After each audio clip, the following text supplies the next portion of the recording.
അച്ചു താൻ പ്രസവിച്ച മകളല്ലെന്ന സത്യം വനജ ഇജോയോട് തുറന്നു പറയുന്നു.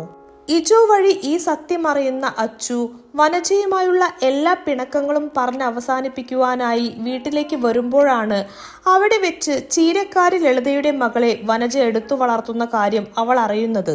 അങ്ങനെ അച്ചുവിൻ്റെയും അമ്മയുടെയും ജീവിതത്തിലേക്ക് ഇജോയും ചീരക്കാരി ലളിതയുടെ മകളും കടന്നു വരുന്നതോടെ സിനിമ അവസാനിക്കുന്നു. ഇനി വർഷങ്ങൾക്കു ശേഷം സിനിമയ്ക്കപ്പുറം അവരുടെ ജീവിതത്തിൽ എന്തെല്ലാം സംഭവിച്ചിരിക്കുമെന്ന് നമുക്കൊന്ന് നോക്കാം. അച്ചുവും ഇജോയും അവരുടെ ഒരേയൊരു മകൾ അനീറ്റയും ഇപ്പോൾ നഗരത്തിലെ സാമാന്യം ഭേദപ്പെട്ട ഒരു വീട്ടിലാണ് താമസം. ഇജോ ഇപ്പോൾ തിരക്കുള്ളൊരു വക്കീലാണ്. അച്ചു ഒരു കൺസ്ട്രക്ഷൻ കമ്പനിയിൽ ജോലി ചെയ്യുന്നു. അനീറ്റ 9ൽ പഠിക്കുകയാണ്. വനജയും ചീരക്കാരി ലളിതയുടെ മകൾ അമൃതയും മറ്റൊരു വീട്ടിലാണ് താമസം. അമൃത എന്ന പേരും അമ്മു എന്ന വിളിപ്പേരുമെല്ലാം അവൾക്ക് നൽകിയത് വനജ തന്നെയാണ്. അച്ചുവുമായുള്ള ഇജോയുടെ ജീവിതം തുടങ്ങിയതിൽ പിന്നെ വനജ അവരിൽ നിന്ന് ഒരുപാട് അകന്നു. അമ്മയുമായുള്ള ബന്ധം പഴയതുപോലെ നിലനിർത്താൻ അച്ചു പരമാവധി ശ്രമിച്ചെങ്കിലും അച്ചുവിന്റെയും ഇജോയുടെയും കുടുംബത്തിൽ നിന്ന് വനജ മനഃപൂർവ്വം മാറി നിൽക്കുകയായിരുന്നു. എന്നിരുന്നാലും അമ്മയുടെ ഈ മാറ്റം അവളെ വല്ലാതെ വേദനിപ്പിച്ചിരുന്നു. പക്ഷേ അവൾ അതിനോട് പതിയെ പൊരുത്തപ്പെട്ടു വന്നു. വനജ ഇപ്പോൾ അമ്മുവുമായുള്ള ജീവിതത്തിൽ ഒതുങ്ങിക്കൂടി കഴിയുകയാണ്. സത്യത്തിൽ അമ്മു ഒരിക്കലും അച്ചുവിനെ പോലെയല്ല. അമ്മുവും വനജയും തമ്മിലുള്ള ബന്ധം പോലും വനജയും അച്ചുവും തമ്മിലുള്ള ബന്ധം പോലെയുമല്ല. വനജയും അമ്മുവും തമ്മിൽ നല്ല ജനറേഷൻ ഗ്യാപ്പുണ്ട്. അതിൻ്റെതായ കമ്മ്യൂണിക്കേഷൻ പ്രോബ്ലവും അവർക്കിടയിലുണ്ട്. അമ്മുവിന്റെ ലോകം തന്നെ ഇപ്പോൾ ഫ്രണ്ട്സും ഫോണും വാട്സപ്പും ഇൻസ്റ്റയും ഒക്കെയാണ്. അതിനിടയിൽ അവൾ വനജയോട് ശരിക്കും മിണ്ടാറ് പോലുമില്ല. എന്നാൽ അച്ചു ആകട്ടെ തന്റെ അമ്മ വനജ തനിക്ക് തന്നതുപോലെ നല്ലൊരു കുട്ടിക്കാലമാണ് അച്ചുവിന്റെ മകൾക്കും കൊടുക്കുന്നത്. ജനറേഷൻ ഗ്യാപ്പിനൊപ്പം നിന്ന് തന്നെ മകളെ ഹാൻഡിൽ ചെയ്യാൻ അച്ചുവിനറിയാം. അമ്മുവിന് ഈയിടെയായി ഒരു ബന്ധമുണ്ട്. കോളേജിലെ തന്നെ സീനിയറായ റോജനുമായാണ് ബന്ധം. പക്ഷേ ആ ബന്ധത്തിന് കൃത്യമായൊരു കമ്മിറ്റ്മെന്റോ ലേബലോ ഇല്ലാത്തതുകൊണ്ട് അതിനെ സിറ്റുവേഷൻഷിപ്പ് മാത്രമായിട്ടാണ് അവൾ കാണുന്നത്. അവനും അതുപോലെ തന്നെയാണ് കാണുന്നത്. അവന്റെ ഫാമിലിയെല്ലാം വിദേശത്തായതിനാൽ അവൻ തികച്ചും ഒരു ഫ്രീ ബേർഡ് കൂടിയാണ്. പക്ഷേ വനജ ഒരിക്കൽ പോലും ഈ ബന്ധത്തെ പറ്റി അറിഞ്ഞിട്ടുമില്ല. എന്നിരുന്നാലും അമ്മുവിന്റെ ഇപ്പോഴത്തെ ജീവിത രീതിയുടെ പേരിൽ വനജയും അമ്മുവും തമ്മിൽ എന്നും ബഹളമാണ്. ഒരു ദിവസം അപ്രതീക്ഷിതമായാണ് വാഹനാപകടത്തിൽപ്പെട്ട് ഇജോ മരണപ്പെടുന്നത്. അത് അച്ചുവിനെ മാനസികമായി തളർത്തുന്നുവെങ്കിലും തന്റെ മനക്കരുത്തുകൊണ്ട് മാത്രം അച്ചു പിടിച്ചു നിൽക്കുന്നു. ഇജോയുടെ മരണശേഷം വീട്ടിൽ തനിച്ചാകുന്ന അച്ചു വനജയോട് ഇനിയുള്ള കാലം തനിക്കൊപ്പം നിൽക്കാൻ പറയുന്നുവെങ്കിലും വനജ പറയുന്നത് അച്ചുവിനൊപ്പം ഇപ്പോൾ അച്ചുവിന്റെ മകളുണ്ടെന്നും താനിനി നിൽക്കേണ്ടതില്ലെന്നുമാണ്. മാത്രമല്ല അമ്മുവിനൊപ്പമാണ് താൻ നിൽക്കേണ്ടതെന്നും അമ്മുവിനെ ഒരാളുടെ കയ്യിൽ ഏൽപ്പിക്കുന്നത് വരെ താൻ അവൾക്കൊപ്പം നിന്നേ മതിയാകൂ എന്നും വനജ പറയുന്നു. എന്നാൽ വനജയും അമ്മുവും തൻ്റെ കൂടെ താമസിച്ചാൽ പോരെ എന്ന് അച്ചു ചോദിക്കുന്നുവെങ്കിലും വനജ അതിന് സമ്മതിക്കുന്നില്ല. അങ്ങനെ ദിവസങ്ങൾ മുൻപോട്ട് പോകുന്നു. ഒരു ദിവസം പതിവിന് വിപരീതമായി കോളേജ് കഴിഞ്ഞ് അമ്മ വീട്ടിലെത്താൻ വൈകുന്നു. നേരം സന്ധ്യ കഴിഞ്ഞിട്ടും അവളെ കാണാതാകുമ്പോൾ വനജ പേടിക്കുന്നു. വനജ അമ്മുവിന്റെ ഫോണിലേക്ക് വിളിച്ചെങ്കിലും ഫോൺ സ്വിച്ച്ഡ് ഓഫ് ആയിരുന്നു. ഒടുവിൽ വനജ അമ്മുവിന്റെ സുഹൃത്തുക്കളെയെല്ലാം വിളിക്കുന്നു. അമ്മു വൈകുന്നേരം 4 മണിയോടെ തന്നെ കോളേജ് വിട്ടെന്നാണ് അവരെല്ലാവരും പറഞ്ഞത്. അങ്ങനെ ഭയപ്പെട്ട വനജ അന്ന് രാത്രി അമ്മുവിനെ തിരക്കി ഇറങ്ങുന്നു. സമയം രാത്രി 10:30 അമ്മുവിനെ കാണാനാകാത്ത ഭയത്തിൽ വീട്ടിലേക്ക് തിരികെ എത്തുന്ന വനജ കാണുന്നത് വീട്ടിലെ സോഫയിൽ റോജനുമായി കളിച്ചിരിയോടെ ഇരിക്കുന്ന അമ്മുവിനെയാണ്. ഇത് കണ്ട വനജ ദേഷ്യത്തിൽ റോജിന്റെ മുമ്പിൽ വെച്ച് അമ്മുവിനെ ചീത്ത പറയുന്നു. റോജിന്റെ മുമ്പിൽ വെച്ച് തന്നെ വനജ വഴക്കു പറഞ്ഞ ദേഷ്യത്തിലും അപമാനത്തിലും അമ്മ പൊട്ടിത്തെറിക്കുന്നു.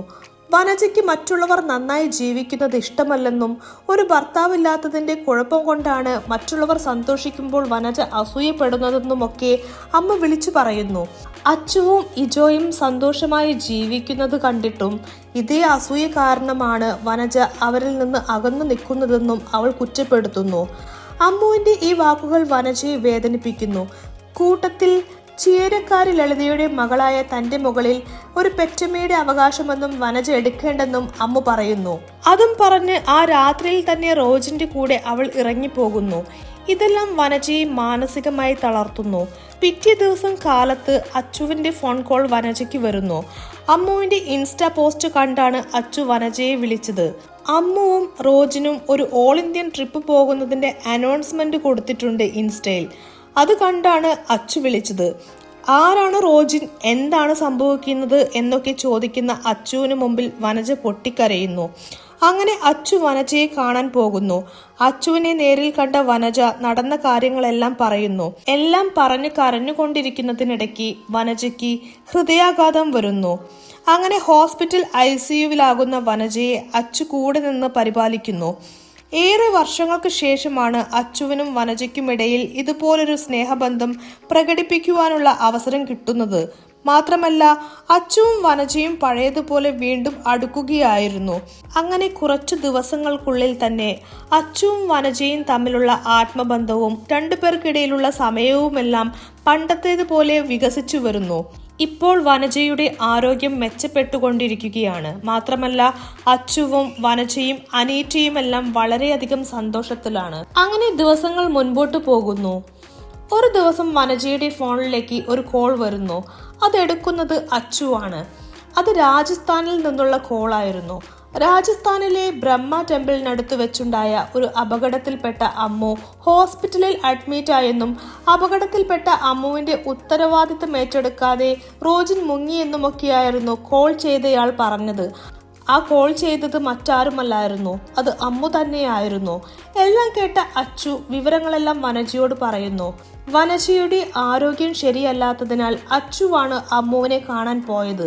ഹോസ്പിറ്റലിൽ തന്നെ കാണാൻ വന്ന അച്ചുവിന് മുൻപിൽ അമ്മു പൊട്ടിക്കരയുന്നു. റോജിൻ ഒരു പ്രതിസന്ധി ഘട്ടത്തിൽ തന്നെ കൈയൊഴിയുമെന്ന് താൻ പ്രതീക്ഷിച്ചില്ലെന്നും വനജയോട് താൻ അങ്ങനെ പെരുമാറിയതിൽ തനിക്ക് കുറ്റബോധമുണ്ടെന്നുമെല്ലാം അമ്മു തുറന്നു പറയുന്നു. ഇതിനെല്ലാമുള്ള മറുപടിയായി അച്ചു പറയുന്നത്, സ്വന്തം ജീവിതം തന്നെ മാറ്റിവെച്ച് എനിക്കും നിനക്കും വേണ്ടി ജീവിച്ച അമ്മയോട് അങ്ങനെ പെരുമാറാൻ പാടില്ല എന്നായിരുന്നു. ഏതെങ്കിലും ഒരു വഴിയോരത്തോ ചിലപ്പോൾ അതിനേക്കാൾ ഏറ്റവും മോശമായ രീതിയിലോ ഒക്കെ ജീവിച്ചു പോവേണ്ടിയിരുന്ന നമ്മളെയൊക്കെ ഇന്ന് ഈ കാണുന്ന നിലയിൽ സകല സൗഭാഗ്യങ്ങളിലും എത്തിച്ചത് അമ്മയാണെന്നും ആ അമ്മയോട് ഇങ്ങനെ പെരുമാറിയാൽ അതാണ് ഈ ലോകത്തെ ഏറ്റവും വലിയ തെറ്റെന്നും അച്ചു പറയുന്നു. കൂട്ടത്തിൽ അച്ചു ഒരു കാര്യം കൂടി പറയുന്നു. താനും ഇജോയും തമ്മിൽ സന്തോഷമായി ജീവിക്കുന്ന അസൂയ കൊണ്ടല്ല അമ്മ അവരിൽ നിന്ന് അകന്നു നിന്നതെന്ന്. പകരം അമ്മയുടെ സ്നേഹം തനിക്കും ഇജോയ്ക്കുമിടയിൽ ഒരു ബാധ്യതയാവരുത് എന്നുള്ളത് കൊണ്ടാണെന്ന് അച്ചു തുറന്നു പറയുന്നു. അങ്ങനെ അമ്മുവിന് അവളുടെ തെറ്റുകൾ പൂർണ്ണമായി മനസ്സിലാകുന്നു. വനജ ഇന്ന് ജീവിക്കുന്നത് പോലും അച്ചുവിന് വേണ്ടിയല്ലെന്നും അമ്മുവിനെ ഒരു കര പറ്റിക്കാൻ വേണ്ടി മാത്രമാണെന്നും അമ്മു അറിയുന്നു.